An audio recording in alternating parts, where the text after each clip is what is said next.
चारो बासा गड़ी हो पापा, चारो चारो कोन एक बासा गड़ी हो पापा। बेदिया के हो बीच अरे एक बासा गड़ी हो पापा।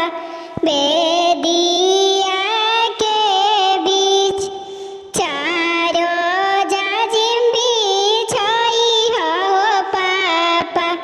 चारो चारो कोन एक जाजिम बिछाई हो भैया।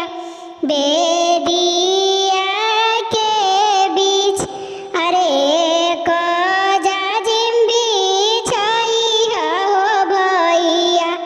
बेदिया के बेर एक ओरी बैठी है हो भैया। नई हर सब लोग दूसरा ओरी बैठी है हो भैया। ससुरा सब लोग दूसरा ओरी बैठी है हो भैया।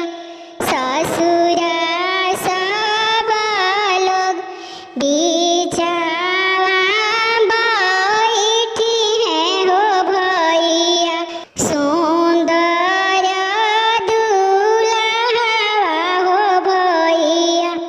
बिचावा बैठी है हो भैया। सुंदर दामाद अरे रोवत हो उठी है भैया। नई हर के लोग अरे रोवत सब लोग आए भैया।